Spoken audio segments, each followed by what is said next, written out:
Halo guys, selamat datang kembali di channel Irfan Akbar 67. Dalam video kali ini gua mau bahas Classroom of the Elite, atau lebih tepatnya sekarang gua bakal bahas Classroom of the Elite tahun kedua. Yang mau gua bahas adalah volume 5 dari Classroom of the Elite tahun kedua. Video ini adalah part 1 dari pembahasan volume 5 Classroom of the Elite tahun kedua.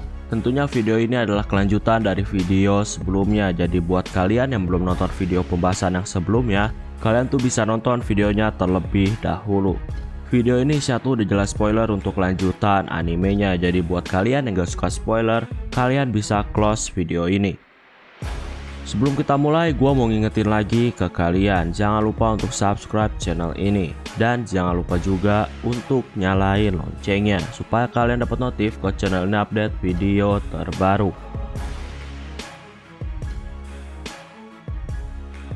Cerita dimulai dari kisah Cabashira Sensei. Sebelum jadi guru, Cabashira ini memiliki masa lalu yang gak pernah dia lupain. Saat itu, kelasnya yaitu kelas B, harusnya tuh bisa naik ke kelas A. Ketika kelas 3, ada suatu momen dimana kelas B tuh benar-benar punya kesempatan untuk naik. Mereka semua tuh percaya kalau mereka tuh berhasil melalui ujian itu. Tapi kepercayaan diri mereka tuh berubah. Si Sensei saat itu mendatangi Cabashira dan dia tuh menarik kerah baju Cabashira. Saat ujian itu, seketika kelas yang tadinya bersatu tiba-tiba berubah jadi hancur. Saat itu Cabashira tuh udah diyakinin sama orang itu untuk jangan terlalu khawatir. Tapi ternyata Cabashira tuh nggak bisa membuat keputusan dengan benar. Sampai akhirnya hubungan Cabashira dengan orang itu mulai renggang karena peristiwa di ujian tersebut. Oh ya, maksud orang itu adalah orang yang penting bagi Cabashira. Selama 3 tahun, Cabashira ini sangat dekat sama orang itu. Jadi bisa dibilang orang itu adalah pacarnya Cabashira. Oke, sekarang kita ke ceritanya Ayano Koji. Jadi ketika mau berangkat sekolah, di jalan dia tuh bertemu sama Sudo. Di sini diketahui kalau Sudo tuh ternyata nilai akademi di aplikasi OAA udah mencapai nilai B. Sudo saat ini banyak berubah, baik dari segi otak maupun kekuatan fisik. Di sini Sudo tuh ngegosipin Ike dan Shinohara yang baru aja pacaran. Sudo agak iri karena Ike tuh berhasil dapat pacar. Sudo di sini nanya apakah Ayano Koji tuh pernah pacaran. Ayano bilang kalau dia tuh saat ini lagi pacaran sama seseorang. Tentunya Ayano Koji bilang kalau itu bukanlah Horikita. Sudo di sini penasaran siapa pacar Ayano. Gak lama datanglah Karuizawa. Karuizawa ini agak marah. Alasannya karena mereka tuh mau berangkat sekolah barengan. Tapi ternyata Ayano tuh malah berangkat duluan. Di sini Sudo tuh masih belum sadar kalau Ayano dan Karuizawa tuh berpacaran. Sudo di sini kesal karena Karuizawa tuh mengganggunya. Karuizawa di sini nggak peduli dan dia tuh terus mengobrol dengan Ayano tentang rencana mereka yang mau publikasiin hubungan mereka. Sudo yang dengar obrolan, dia tuh masih nggak ngerti obrolannya. Karuizawa di sini tegasin kalau dia dan Ayano tuh berpacaran. Di sini Sudo sangat kaget. Sudo di sini meraih Ayano dan dia tuh berbisik, kenapa Ayano tuh bisa dapetin Karuizawa sebagai pacar pertama di sekolah elit. Karuizawa ini orangnya populer, jadi agak heran untuk Sudo kalau Ayano tuh bisa dapetin Karuizawa. Singkatnya semuanya tuh menuju ke kelas. Cabashira di sini bilang nanti tuh bakal ada festival olahraga. Selain itu untuk pertama kalinya sekolah elit juga bakal ngadain festival budaya. Cabashira juga bilang sebelum menghadapi kedua festival, siswa juga nantinya akan berhadapan dengan beberapa ujian terlebih dahulu. Contohnya seperti ujian tengah semester. Cabashira di sini jelasin kalau festival budaya tuh bakal ada banyak tamu yang datang. Festival budaya ini akan membuat para siswa tuh bersaing dalam total penjualan dengan anggaran yang terbatas. Setelah penjelasan, Cabashira pun akhirnya pergi. Saat ini, beberapa siswa masih di kelas dan sisanya pergi dari kelas karena kegiatan klub. Di sini, Hirata memimpin diskusi kelas terkait dengan festival budaya yang udah dijelasin sama Cabashira. Kelas pun berdiskusi dipimpin sama Hirata.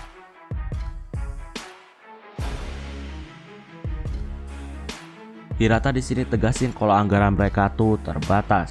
Nah, karena ada 39 orang, itu artinya anggaran kelas festival budaya adalah 195.000. Karena terbatas, maka mereka tuh harus mikirin matang-matang mau buat toko apa. Horikita di sini ngasih beberapa saran.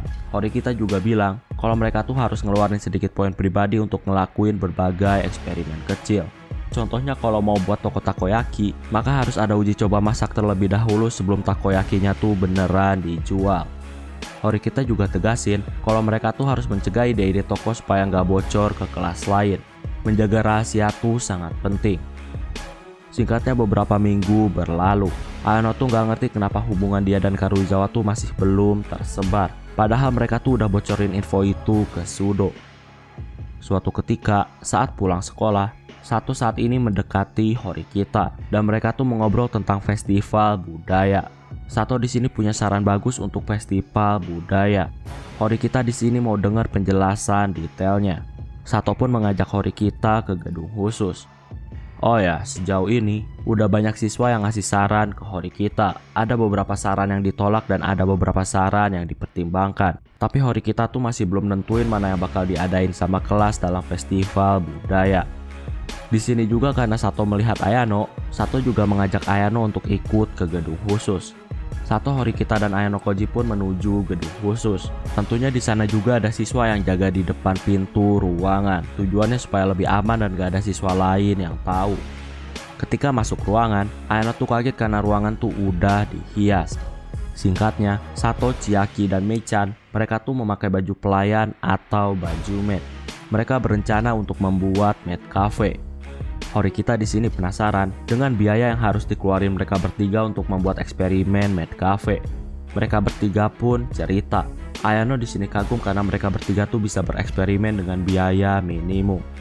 Mereka bertiga juga saat ini ngajuin proposal mereka kepada Horikita. Horikita mengamati setiap detail pengeluaran yang harus dikeluarin untuk membuat maid cafe.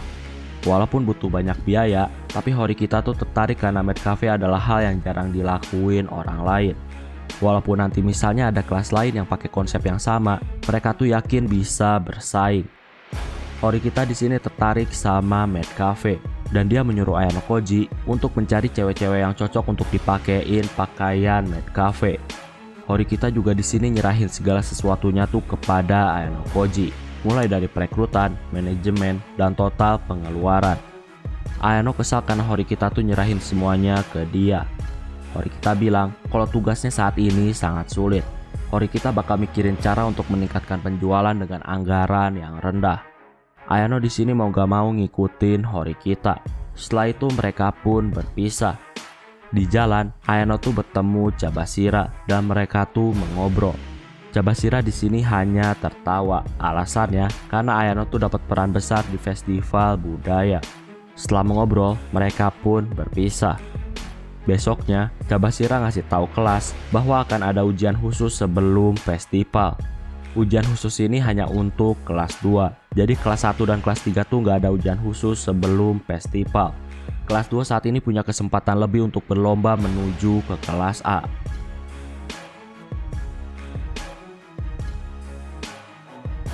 Cabashira di sini jelasin detail ujiannya. Cabashira bilang ujiannya tuh nggak susah. Siswa tuh nggak harus bersaing sama kelas lain. Ujiannya tuh cuma tentang voting. Untuk detail tuh bisa cek aja di video. Intinya ujiannya tuh tentang voting. Jadi nanti bakal ada beberapa opsi voting. Nah, siswa tuh harus kompak dalam voting. Gak boleh ada yang gak kompak. Kalau misalkan gak kompak, maka vote tuh bakal terus diulang. Dan setiap ngulang vote, siswa boleh diskusi sesuai dengan waktu yang udah ditentuin. Yang jelas, nanti tuh ada 5 pertanyaan yang harus di voting sama para siswa. Dan para siswa tuh harus kompak nyamain votingnya. Dan waktu ujiannya tuh sekitar 5 jam.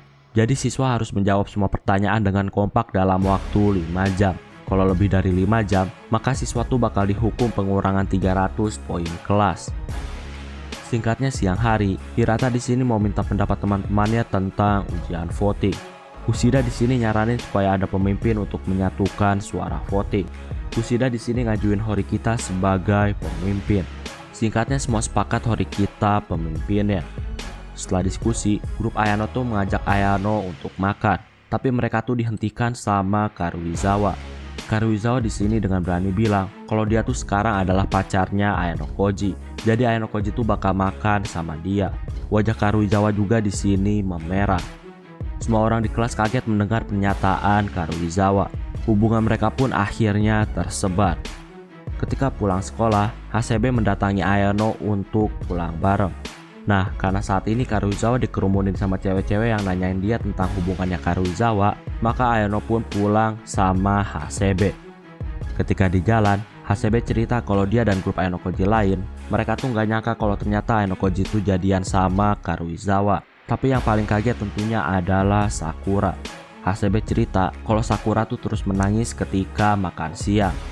Ayano cerita kalau dia tuh udah deket sama Karuizawa sejak ujian zodiak, dan mereka tuh kebanyakan berkomunikasi lewat HP. Makanya nggak ada orang yang tahu kalau mereka tuh sangat dekat. Ayano juga bilang kalau dialah yang menembak Karuizawa. Hasebe di sini mampir untuk beli gorengan terlebih dahulu. Sambil makan gorengan, mereka pun lanjutin mengobrolnya. Ayano juga di sini ngasih tahu untuk festival budaya, kelas mereka tuh bakal mengadakan maid cafe. Ayano di sini mau kalau Hasebe dan Sakura tuh menjadi pelayan. Hasebe bilang kalau permintaan Ayano saat ini tuh nggak tepat. Hasebe juga di sini bilang kalau dia tuh nggak suka dandan. Tapi walaupun gitu, Hasebe bakal mikirin terlebih dahulu. Hasebe juga bilang kalau setiap orang tuh berhak jatuh cinta termasuk Ayano. Hasebe bakal ngobrol lagi sama Sakura. Hasebe juga di sini bilang kalau Sakura tuh masih ada kesempatan. Bisa aja Ayano Koji tuh putus sama Karuizawa, dan itu malah bisa menjadi kesempatan besar untuk Sakura. Hasebe juga di sini ngasih tahu, walaupun Ayano pacaran, Ayano tuh nggak boleh lupain grup Ayano Koji.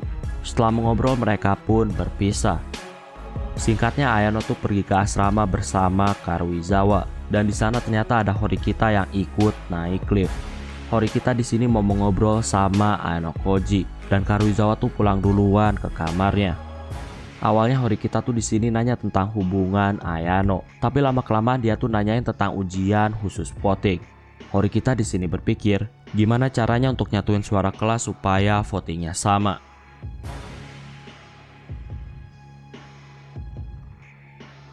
Horikita dan Ayano Koji di sini masih mengobrol. Horikita minta saran Ayano Koji tentang ujian khusus. Intinya, karena votingnya dibuat anonim, maka kemungkinan ada 1 atau 2 siswa yang akan terus mengganggu sebuah voting. Walaupun saat itu udah menduga siapa yang gak setuju dengan kelas, si pelaku pasti berbohong karena votingnya tuh anonim. Ayano di sini yakin kalau Horikita tuh udah paham tentang apa yang akan terjadi saat ujian. Gak lama Horikita tuh dapat pesan, dan setelah itu dia pun akhirnya pergi. Sore hari, Ayano ngundang Hirata dan Karuizawa ke kamarnya. Ayano mau bahas soal ujian khusus voting. Ayano bilang ujian voting tuh gak sesimpel apa yang dipikirin para siswa. Kalau kelas gagal dalam ujian kali ini, mereka tuh bisa kehilangan 300 poin kelas. Dan itu artinya mereka tuh harus menyerah mengejar kelas A. Ayano bilang kemungkinan nanti bakal ada siswa yang akan mengganggu dan membuat kelas tuh gak bisa mencapai kesepakatan. Dan kalau itu berlangsung lama, Ayano mau kalau Karuizawa dan Hirata bertindak. Alasannya, karena mereka berdua tuh adalah tokoh penting di kelas. Ayano bilang kalau di ujian kali ini, dia tuh bakal mendukung Horikita dalam bayangan. Jadi dia mau rencananya tuh dirahasiain dari Horikita.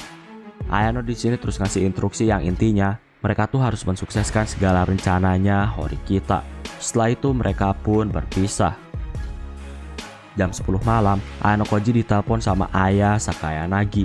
Intinya direktur bilang kalau festival budaya tuh bakal dihadiri sama pejabat pemerintah beserta keluarganya. Sedangkan festival olahraga bakal dihadiri sama orang tua dari siswa. Kemungkinan besar ayah Ayano Koji tuh bakal ikut.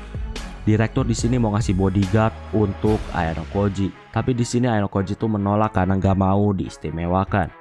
Karena gak mau pakai bodyguard, direktur nyaranin supaya Ayano Koji tuh gak ikut dalam festival olahraga. Ayano Koji tuh bisa pura-pura sakit dan diam di kamar. Direktur bakal ngirim orang untuk selalu mengawasi kamar Ayano Koji saat itu. Karena di sini direktur terus khawatir, Ayano Koji tuh bilang kalau dia tuh bakal mempertimbangkan alasan untuk sakit. Tapi keputusannya bakal dikasih tahu lagi seminggu sebelum festival. Oke, kita flashback ke beberapa jam yang lalu. Jadi beberapa jam yang lalu Kushida tuh mendatangi kamar Yagami. Kushida di sini ngasih rekaman Cabashira yang bahas soal ujian khusus. Yagami paham maksud Kushida. Yagami di sini terus mendengarkan dengan detail tentang ujian khusus kelas 2. Yagami bilang di ujian kali ini Kushida tuh bisa mendrop out siapapun yang dia inginkan termasuk Horikita dan Ayano Koji. Yagami di sini ngasih rencananya kepada Kushida. Yagami yakin dengan kemampuan komunikasi Kushida tuh pasti bisa mengarahkan diskusi untuk mendrop out Ayano Koji maupun Horikita. Di sini Yagami dan Kushida tuh masih mengobrol. Obrolan Yagami ini seolah-olah ngasih tahu kalau dia tuh bukan dari SMP yang sama dengan Kushida. Tentunya Kushida kaget karena kalau bukan dari SMP yang sama, gimana mungkin Yagami tuh bisa tahu masa lalu Kushida. Yagami di sini mempertegas kalau tujuannya tuh hanya untuk bermain sama Ayano Koji. Sebelum pergi, Yagami tuh mencengkram Kushida. Yagami di sini mempertegas lagi kalau Kushida tuh harus ngeluarin semua yang dia punya. Yagami tuh di sini mau Kushida tuh harus berani dalam mengambil resiko yang besar. Yagami tegasin lagi kalau Kushida tuh harus berani.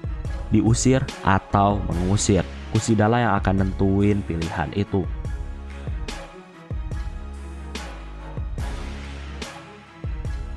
Saat ini ada pertemuan para guru untuk membahas ujian khusus kelas 2. Ujian khusus kali ini adalah ujian 11 tahun yang lalu dan itu pernah dirasain sama beberapa guru.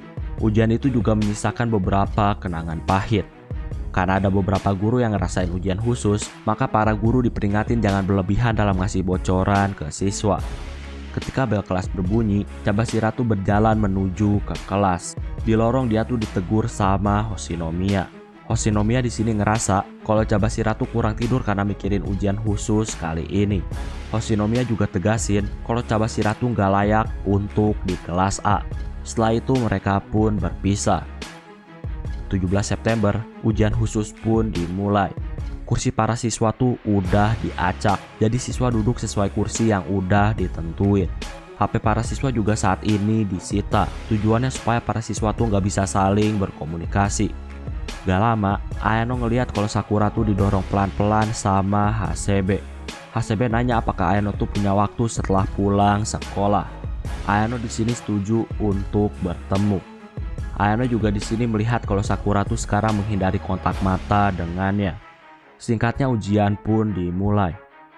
Oke, jadi pertanyaan pertama, intinya siswa disuruh milih kelas mana yang mau siswa lawan di ujian akhir semester.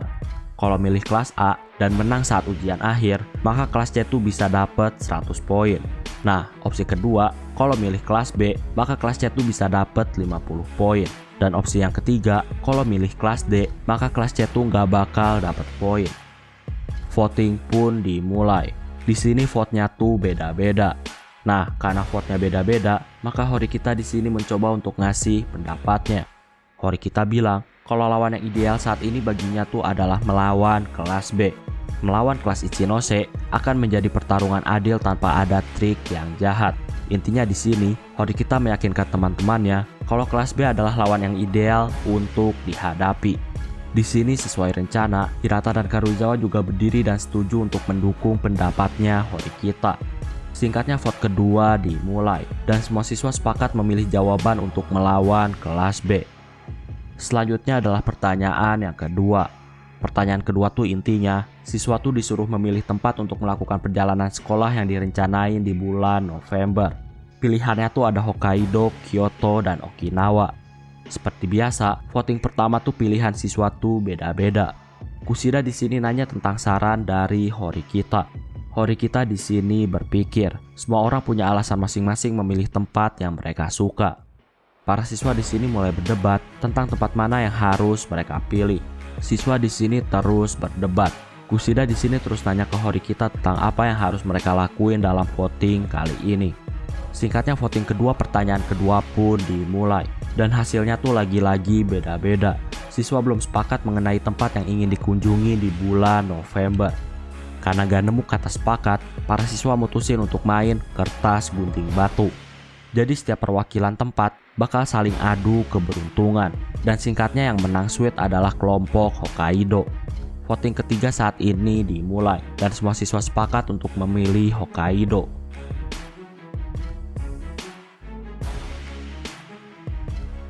Saat ini pertanyaan ketiga. Pertanyaan ketiga ini, para siswa disuruh milih 3 pilihan.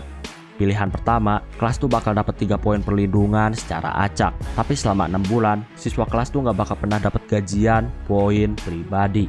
Untuk pilihan kedua, setiap bulan selama 6 bulan, poin pribadi siswa tuh bakal dipotong setengahnya. Tapi nanti kelas dapat 1 poin perlindungan. Pilihan ketiganya, 5 siswa urutan terakhir dalam tes tertulis berikutnya, kelima siswa itu nggak bakal dapat poin pribadi selama 6 bulan. Voting pertama hasilnya tuh masih beda-beda, tapi mayoritas suara tuh memilih pilihan yang ketiga, yaitu ngorbanin 5 siswa urutan terakhir gak dapat poin pribadi selama 6 bulan. Bagi beberapa siswa itu adalah pilihan yang terbaik. Daripada semua siswa di kelas yang kena pengurangan poin pribadi, lebih baik 5 orang aja yang gak dapat poin pribadi. Di sini terjadi beberapa diskusi. Ada beberapa siswa yang menganggap kalau pilihan ketiga memanglah yang paling baik. 5 siswa terbawah ketika ujian tertulis, mereka bisa dikasih subsidi sama teman-teman kelas supaya dapat poin pribadi. Dan pengurangan poin per siswanya tuh nggak gede. Hirata di sini bilang ke Hori kita kalau mereka tuh butuh poin perlindungan. Walaupun emang harus korbanin poin pribadi kelas selama 6 bulan, dapetin 3 poin perlindungan adalah sebuah keuntungan. 1 poin perlindungan tuh seharga 20 juta. Kalau ada 3, itu artinya seharga 60 juta. Yukimura di sini jelasin, kalau poin kelas mencapai 1000 poin, maka itu artinya 20 juta poin pribadi itu bisa didapat dalam jangka waktu 6 bulan. Nah, ngumpulin 20 juta tuh gak gampang, makanya sangat worth it kalau dapat 3 poin perlindungan. Walaupun pengorbanannya adalah siswa selama 6 bulan tuh gak dapat poin pribadi. Di sini diskusi masih terus berlanjut. Hori kita bilang kalau pilihan pertama mereka tuh memang dapat 3 poin perlindungan. Cuma masalahnya poin-poin itu bakal dipilih secara acak. Jadi mereka tuh nggak tahu apakah poin perlindungan tuh jatuh ke orang yang tepat atau enggak. Hori kita lebih suka opsi yang kedua. Setiap bulan selama 6 bulan, poin pribadi siswa tuh bakal dipotong setengahnya. Tapi kelas bakal dapat 1 poin perlindungan. 1 poin perlindungan itu bisa dipilih berdasarkan kesepakatan. Yukimura di sini nyaranin kalau memang pilihannya opsi kedua, maka orang yang tepat untuk dapat poin perlindungan adalah Hori kita. Hori kita ini adalah orang di kelas yang punya status OAA paling tinggi, dan Hori kita juga bisa memimpin kelas. Jadi Hori kita tuh layak untuk dikasih poin perlindungan. Setelah banyak diskusi, voting kedua pun dimulai, dan semuanya tuh sepakat dengan pilihan opsi yang kedua. Selanjutnya adalah pertanyaan yang keempat. Siswa harus memilih sesuatu yang akan diterapkan di ujian tertulis akhir semester. Pilihan pertamanya tuh adalah peningkatan kesulitan. Pilihan keduanya tuh adalah peningkatan hukuman. Dan pilihan ketiga adalah penurunan hadiah. Seperti biasa voting pertama tuh selalu beda-beda. Tapi mayoritas memilih opsi kedua yaitu peningkatan hukuman. Singkatnya pilihan kedualah yang dipimpin untuk pertanyaan yang keempat. Ketika memasuki pertanyaan yang kelima, di sini Cabashira tuh terlihat sangat pucat. Para siswa melihat kalau Cabashira ekspresinya mulai berubah ketika mendekati pertanyaan yang kelima. Pertanyaan kelima adalah, siswa disuruh milih mau drop out salah satu siswa atau enggak.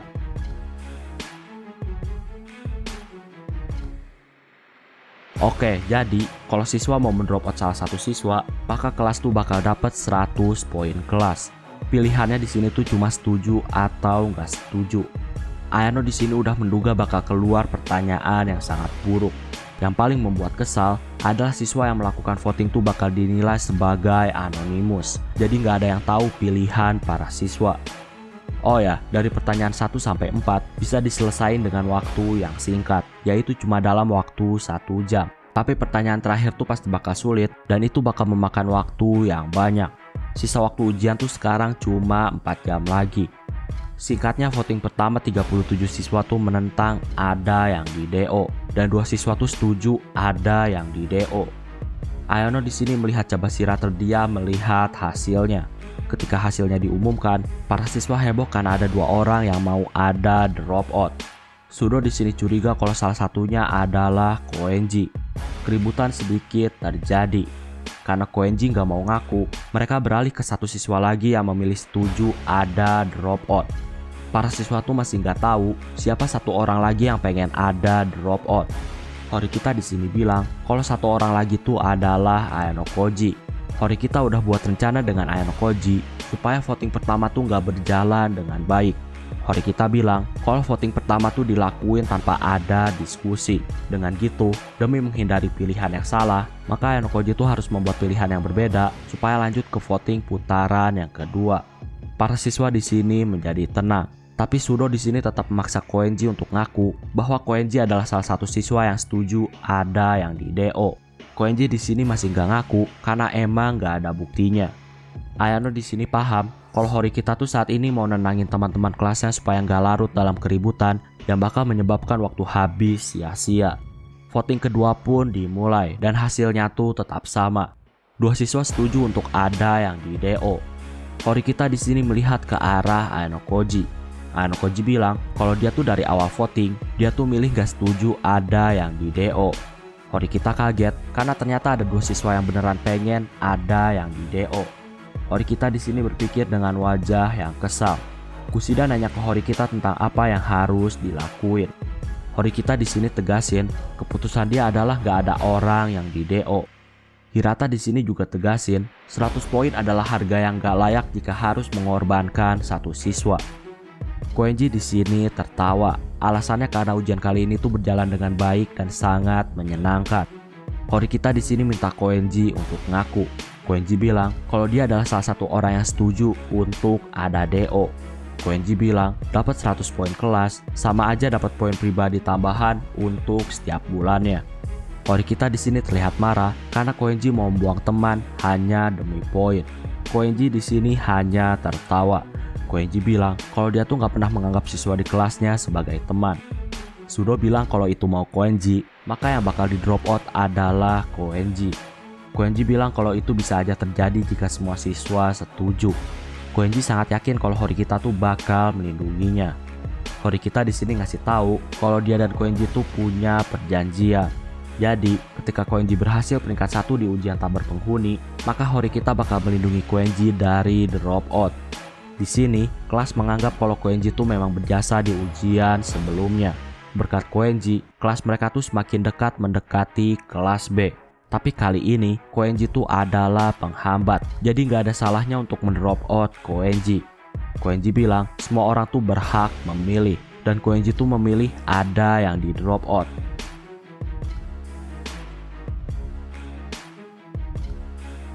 Nah, itulah untuk pembahasan video kali ini. Jadi di sini gue tuh cuma merangkum cerita. Kalau kalian mau lebih detail, kalian tuh bisa baca novelnya sendiri.